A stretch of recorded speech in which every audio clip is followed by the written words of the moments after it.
छत्तीसगढ़ विधानसभा का आज budget session का दूसरा दिन है। सीएम साय ने विपक्ष के सवालों का जवाब दिया है, जानकारी दी है। साल 2019 से 2024 के बीच 79,523 सड़क हादसे हुए हैं और 33,734 लोगों की सड़क हादसे में मौत हो गई है। जानकारी मुख्यमंत्री ने साझा की है और परिवहन विभाग ने करीब 163 करोड़ रुपए की वसूली, चालानी कार्रवाई समेत अन्य कार्रवाई से की है।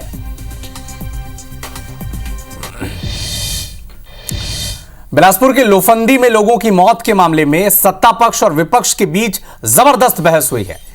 विधानसभा में नेता प्रतिपक्ष चरणदास महंत ने मौका उठाया, कहा कि लोफंदी में शराब सेवन से 6 लोगों की मौत हो गई और इस मामले में विजय शर्मा ने जवाब दिया, कहा कि 6 लोगों की मौत असमय होने की सूचना मिली थी। अवैध शराब बेचने वालों की संपत्ति कुर्क की जा रही है, जब्त की जा रही है।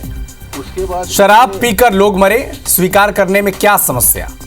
लोगों की मौत कच्ची शराब पीने के चलते हुई है, ये अब चरणदास महंत और भूपेश बघेल कह रहे हैं। गृह मंत्री विजय शर्मा के जवाब से कांग्रेस के विधायक असंतुष्ट नजर आ रहे हैं। बिलासपुर के लोफंदी गांव का यह मामला है। 6 लोगों की मौत का मामला आज विपक्ष ने उठाया और लगभग ये कहा कि सरकार स्वीकार करे कि शराब पीने से 6 लोगों की मौत हो गई है।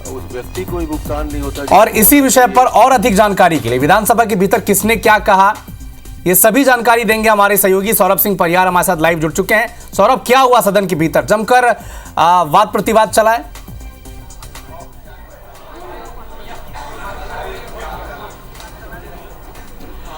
बिल्कुल, देखिए आज छत्तीसगढ़ विधानसभा के बजट सत्र का दूसरा दिन है और दूसरे दिन जो है कई मामलों पे जो है सत्ता पक्ष और विपक्ष के बीच जो है हंगामा देखने को मिला। लेकिन सबसे बड़ी बात जो है बिलासपुर के लोफंदी गांव में कई लोगों की मौत हुई पिछले दिनों और उस पर जो है ध्यानाकर्षण लगाया गया था नेता प्रतिपक्ष चरणदास महंत के द्वारा। और नेता प्रतिपक्ष चरणदास महंत ने जो है इस मामले और ये इस पूरे मामले पर जो है देखिए गृह मंत्री विजय शर्मा भी जो है जानकारी दे रहे हैं। सीधे गृह मंत्री विजय शर्मा जी को सुनते हैं।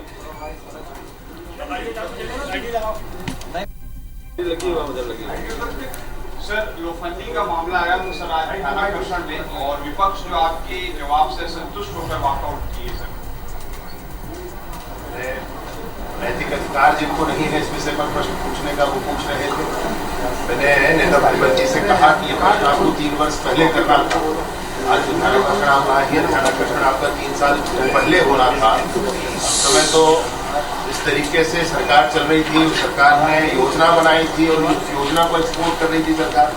एक प्रक्रिया बनाई थी और उस प्रक्रिया को अनेक राज्यों को समझाया जा रहा था। उस तरीके से पूरा षड्यंत्र पूर्वक मिलकर घोटाले किए जा रहे थे और इसलिए नैतिक बल के साथ नहीं पूछा गया था यह प्रश्न। किसी में नैतिक बल नहीं था इस प्रश्न को पूछने के लिए। विष्णुदेव जी की सरकार में जरूर ये बात है कि जांच पूरी हो रही है, 6 सदस्यीय टीम बनाया गया है, वो जांच कर रही है। एफएसएल का रिपोर्ट आएगा, जो रिपोर्ट आएगा उसके आधार पर पूर्णता के साथ कार्रवाई की जाएगी। उसमें भी सरकार का किसी विषय से डिनायल नहीं है सरकार का कि ये हुआ होगा या ये हुआ होगा, कोई बात नहीं। जो प्रत्यक्ष प्रमाण के साथ सामने आएगा, जिसका तकनीकी आधार होगा विषय का, वह कार्य किया जाएगा। तो इसी में उन्होंने कहा कच्ची शराब का मामला उठाया था कि उस पर भी आप लोगों ने कोई कार्रवाई नहीं की। गांव के लोग बता रहे कि कच्ची शराब बिक रही है। मैंने वही कहा ना, ये वो लोग उठा रहे थे विषय जिनके नैतिक बल ही नहीं था इस विषय को उठाने के लिए। कार्रवाइयाँ कितनी की गई हैं इस पर, वो मैं आपसे बताऊं। अभी लेटेस्ट कार्रवाई, ये लेटेस्ट कार्रवाई है जो इस पर की गई। सूची है भाई पूरी, ये पूरी सूची है जिस पर कार्रवाई की गई। और ये छोटी छोटी कार्रवाइयाँ नहीं, अब तो बड़ी कार्रवाइयाँ उस पर होंगी और अंतिम फैसला लोफंदी और आसपास के गांव के लिए होगा। इस तरीके से जो भी घटना सामने आई है, इसका जो भी तकनीकी आधार पर जो भी निर्णय आता है इस विषय पर तो अंतिम चोट होगी। सर, आपने एक और बहुत बड़ी जानकारी दी कि छत्तीसगढ़ प्रदेश में पहली बार अवैध शराब के काम करने वाले लोगों की 4 लोगों पर जो इनकी संपत्ति कुर्क की गई है। सर, ये कितनी संपत्ति थी, कहाँ के लोग, अगर इसकी जानकारी है तो? मैं आपको बहुत स्पष्टता के साथ बातें कहना चाह रहा हूँ। 3 बातें छत्तीसगढ़ में नशे के विरुद्ध कार्यवाहियों को लेकर 3 बातें हुई। पहला विषय ये है कि पहली बार विभाग के लोगों को जो नशे के व्यापार में ऐसा समझ आया कि ये संलिप्त हैं, उनको बर्खास्त किया गया। उनको बर्खास्त किया गया है। और जो लोग बर्खास्त हुए हैं उनको चूंकि उन्होंने अवैध नशे के कारोबार के आधार पर उगाही करके संपत्ति बनाई थी, इसलिए उनकी 1,80,00,000 की संपत्ति को भी अटैच किया गया, फ्रीज किया गया है। अब आगे ऑक्शन किया जाएगा, उसमें आगे की प्रक्रिया, वर्तमान में उसको फ्रीज किया गया है। ये अकेले बिलासपुर जिले में 4 लोगों को टर्मिनेट किया गया, सस्पेंड नहीं हुए, टर्मिनेट किया गया विभाग से, पुलिस विभाग से, और उनकी संपत्ति 1,80,00,000 को फ्रीज किया गया है। ये सिर्फ बिलासपुर का। ऐसे अन्य जिलों में भी कार्यवाहियां हुई हैं। दूसरा मैं आपसे ये कहना चाह रहा हूं कि पहली बार छत्तीसगढ़ में अवैध नशीले पदार्थों के व्यापार करने वाले जितने हैं, उससे जिन्होंने संपत्ति बनाई है, उस संपत्ति को भी फ्रीज करने का काम पहली बार हुआ है।